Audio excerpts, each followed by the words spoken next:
E realmente a China está crescendo tanto, né? E está tendo tantas influências.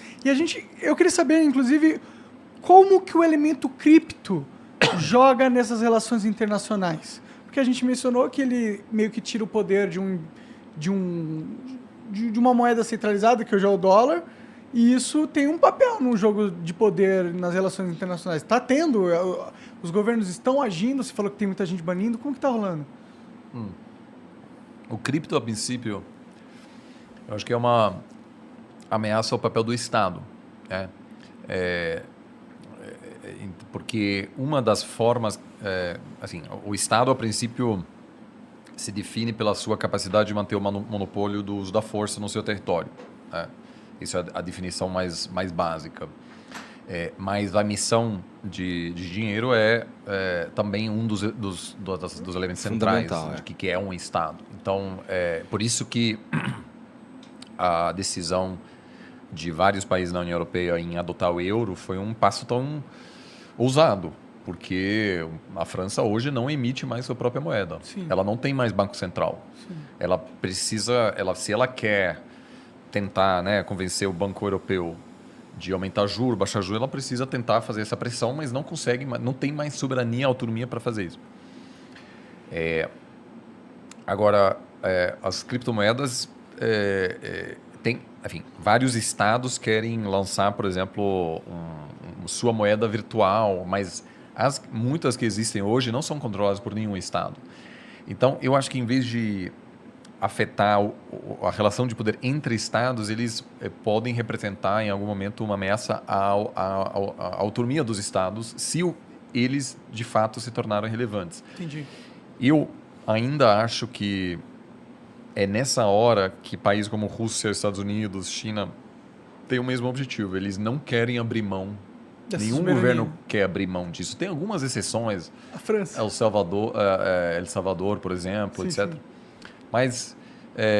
Mas não acho que esse fenômeno será um grande benefício para um país e não para outro. Eu acho que haverá em algum momento uma tentativa dos governos em regulamentar isso para poder controlá-lo melhor. Entendi. E você acredita que eles vão conseguir regulamentar? Você acha que o futuro é cripto? Você tem alguma opinião sobre essa porra? Olha, eu acho que vai haver uma resposta das instituições estabelecidas muito forte contra. Por exemplo, El Salvador, né, na América Central. Tem a galera sugerindo para eles desistirem. É um dos países que promoveu muito, etc. E na semana passada o Fundo Monetário deu um alerta e disse, olha, se você começar a ter problemas, a gente não consegue te ajudar, etc. Então, acho que vai haver uma resposta bastante forte. Agora, sim, é muito cedo. Isso claramente não vai ter volta.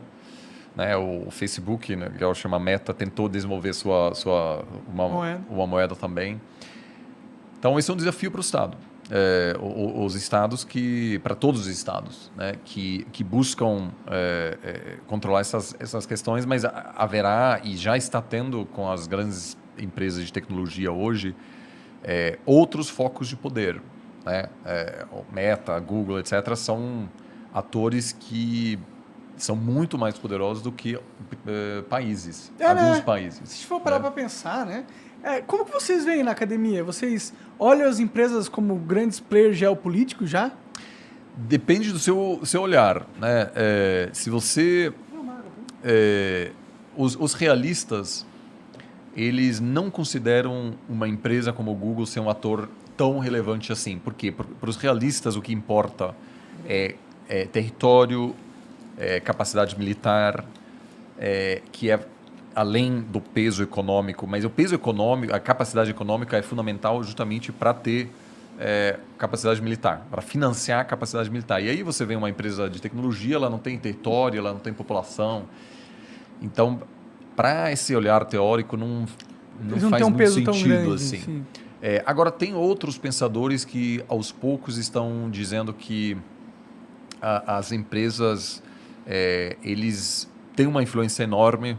Eles, na hora de construir o metaverso, por exemplo, serão espaços nos quais os estados não necessariamente têm tanta influência assim. Então, eu sim acho que um desafio, mas a gente também está de volta na época do nacionalismo agora. Né? Alguns chamam de tecnonacionalismo, então, que as empresas, os governos querem controlar as principais empresas e as consideram como um asset estratégico. Então, por exemplo, tem algumas empresas americanas de inteligência artificial, etc. Se houvesse um investidor chinês hoje, o governo não permite mais a venda dessas empresas. Então, eu acho que o que está tendo agora é o fim dessa globalização que a gente conheceu nos últimos 30 anos, em que empresas que era totalmente perguntavam desenfreada. assim, onde eu vou produzir meu iPhone? Eu vou produzir meu iPhone num lugar mais barato onde eu consigo. Então, vamos para a China, não importa a relação política entre a China e os Estados Unidos. Eu posso construir minha produção totalmente globalizada sem me preocupar com essas coisas de geopolítica. Agora, eu acho que mudou. Então, por exemplo, a Apple começou a produzir seu iPhone também na Índia, apesar de ser mais caro do que na China, porque a Apple está começando a ter medo de uma ruptura na relação entre os Estados Unidos e a China, que um dia talvez os Estados Unidos diz, se você produz na China, você não vende mais esse produto aqui. E aí tem um plano B agora. Então eu acho que os estados cada vez mais estão querendo controlar todas essas áreas.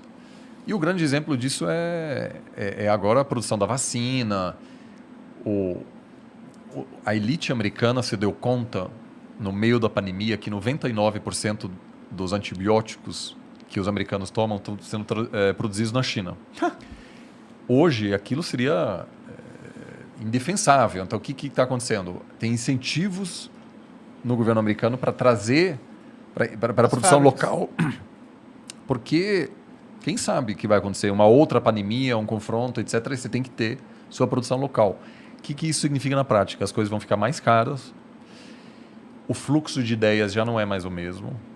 Eu tenho colegas em programas de doutorado nos Estados Unidos, eles não querem mais selecionar alunos chineses, porque aí o governo americano vai olhar, será que é um representante do governo chinês, na China igual? Então... Isso parece um pouco ruim, na real, né? Parece bem ruim, na verdade. O outro mundo parecia um pouco mais simples e eficiente. Do ponto de vista econômico, era muito mais fácil.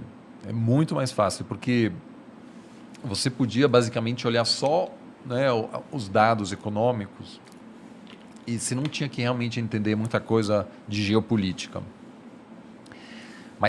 Mas o risco de conflito hoje na Ucrânia já atrapalha muitos mercados no mundo.